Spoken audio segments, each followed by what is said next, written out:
शिक्षक स्थानांतरण के लिए जो नियमावली है उसे जारी कर दिया गया है। और इसके बाद भी बहुत शिक्षक के मन में बहुत प्रकार के प्रश्न है और सभी प्रश्नों के जवाब यहाँ शिक्षा विभाग के द्वारा ऑफिशियल तौर पर दिया गया है। तो यहाँ स्थानांतरण किनका किनका होगा, आवेदन कब से होगा, योगदान कब होगा, सभी पर बात करने वाले हैं। यहाँ शिक्षा विभाग के द्वारा इस प्रश्न का जवाब दिया गया है। चैनल को सब्सक्राइब शेयर और लाइक कर लीजिएगा पल पल की अपडेट जानने के लिए। देख सकते हैं यहाँ एजुकेशन डिपार्टमेंट बिहार के द्वारा यह जो अपडेट है वह दिया गया है। बिहार राज्य शिक्षक स्थानांतरण नियम 2026 को कैबिनेट की मंजूरी मिल चुका है और इसके साथ ही महिला शिक्षकों का उनकी गृह पंचायत के समीप यानी गृह प्रखंड में होगा तबादला। और इसके साथ ही जो है बिहार सरकार शिक्षा विभाग बिहार राज्य शिक्षक स्थानांतरण नियमावली 2026 पर जो है मुहर लग चुका है, विस्तृत रूप से जारी कर दिया गया है। कहा जा रहा है कि महिला शिक्षकों के अनुरोध पर उनके गृह प्रखंड के पदस्थापन का प्रावधान किया गया है।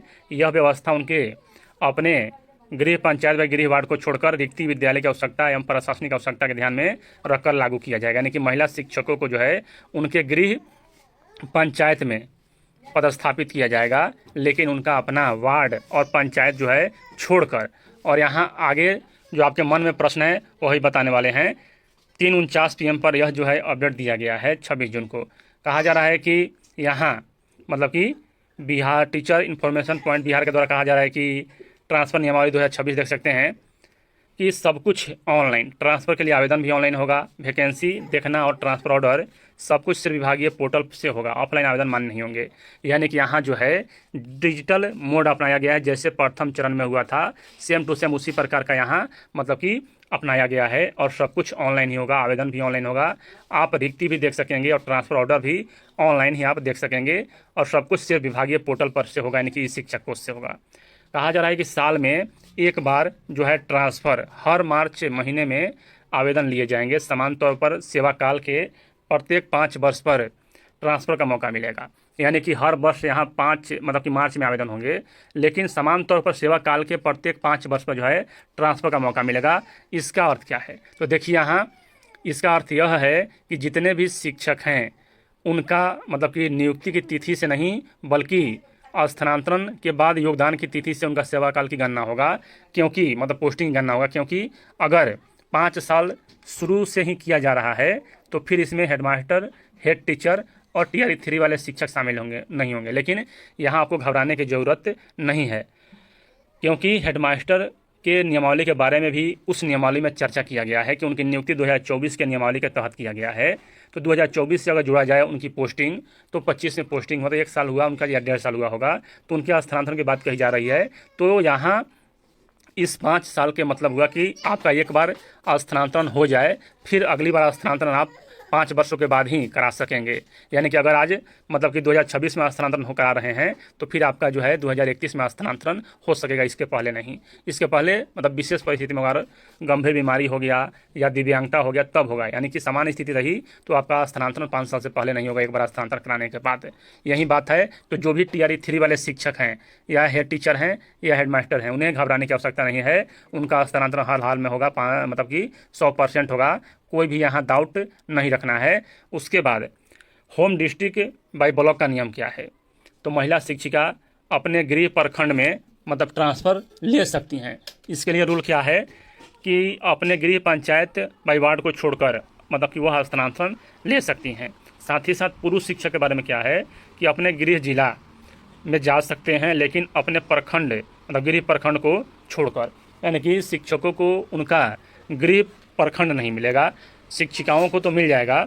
और रही बात यहाँ म्यूचुअल ट्रांसफ़र का, तो म्यूचुअल ट्रांसफ़र समान कैडर, श्रेणी और विषय के होने पर 2 शिक्षक आपसी सहमति से पोर्टल पर संयुक्त आवेदन कर सकते हैं।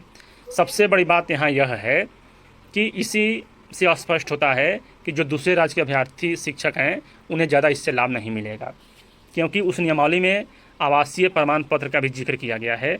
लेकिन जो अदर स्टेट के शिक्षक हैं उनका आवासीय प्रमाण पत्र जो है अदर स्टेट का होगा, इसलिए वरीयता उन्हें शायद नहीं मिल सकता है। अभी इस पर स्पष्ट नहीं है उनके बारे में, क्योंकि यहाँ कहा जा रहा है कि गृह प्रखंड तो अपना प्रखंड ही हुआ मतलब कि महिला शिक्षिका का, लेकिन जो अदर स्टेट की महिला शिक्षिकाएँ हैं उनका क्या? तो देखिए उनके लिए तो मतलब कि सेम ही है कि वह अपने मतलब कि जहाँ हैं वहीं पे रह सकेंगी, बाकी यहाँ उनको ज़्यादा इससे लाभ होने वाला नहीं है।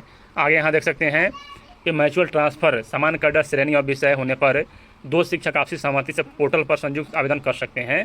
यानी कि यहाँ म्यूचुअल ट्रांसफ़र के लिए भी ऑप्शन दिया गया है। पॉइंट सिस्टम वरीयता, एक ही स्कूल के लिए ज़्यादा दावेदार होने पर ट्रांसफ़र का फैसला अंकों बाई पॉइंट के आधार पर होगा। यानी कि यहाँ देख सकते हैं जब प्रथम चरण का आवेदन हुआ था उस समय एक विद्यालय के लिए 2500 आवेदन हुए थे पटना जिला के लिए, इसलिए वहाँ पे स्थानांतरण स्थगित किया गया था। आधार पर होगा गंभीर बीमारी, दिव्यांगता, विधवा, एकल, अभिभावक और पुरस्कार प्राप्त शिक्षकों को 5 से 20 से अतिरिक्त वरीयता के अंक मिलेंगे, जिनका स्थानांतरण सुलभ हो जाएगा।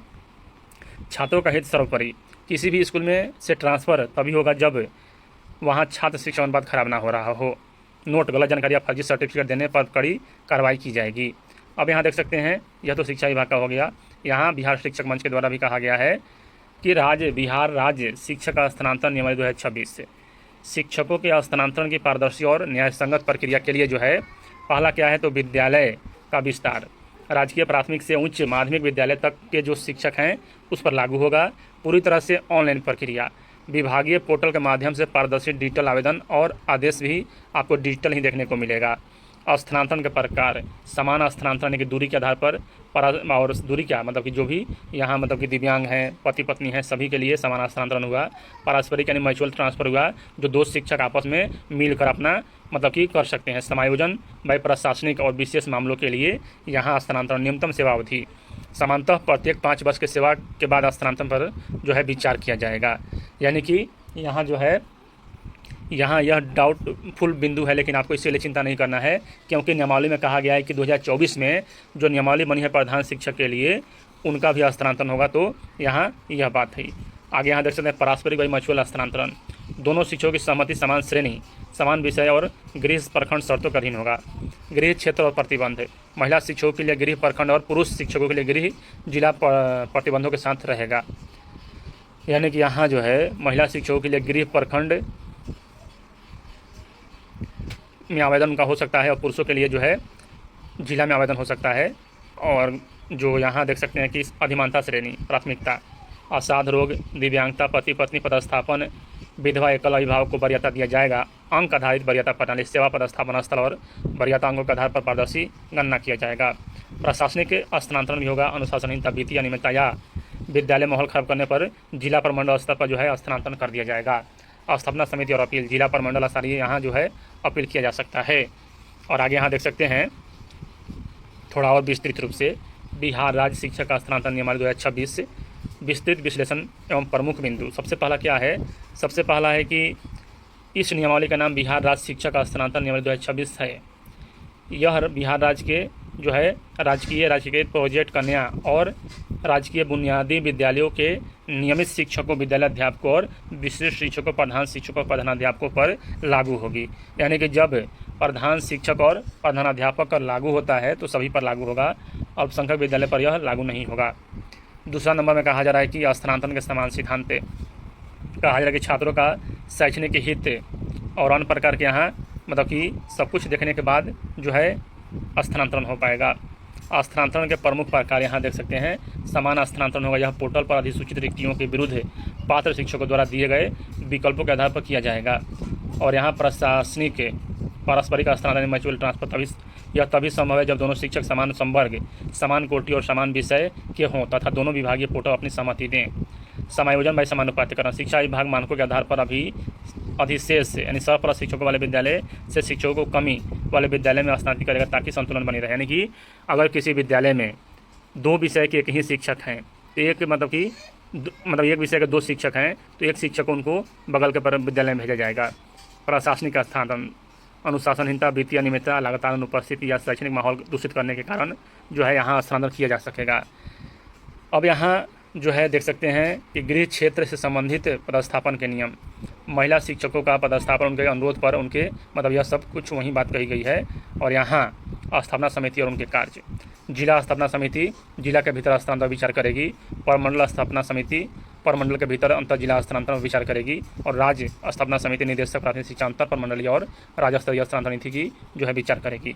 और यहाँ देख सकते हैं कि अंक आधारित वरीयता प्रणाली। यहाँ देख सकते हैं सेवांक अवधि की गणना यहाँ किया जाएगा, अपील दंडात्मक कार्रवाई भी यहाँ किया जाएगा। तो मुख्य रूप से यहाँ नियमावली बहुत ही अच्छा है। और यहाँ आवेदन कब से शुरू होगा, तो अगले 2-3 दिन में आवेदन शुरू हो जाएगा और आपको रिक्ति भी पोर्टल पर देखने को मिलेगा। और TRE 3 का हस्तांतरण भी होगा, हेडमास्टर और हेड टीचर का भी हस्तांतरण होगा। चैनल से बने रहें, वीडियो देखने के लिए धन्यवाद।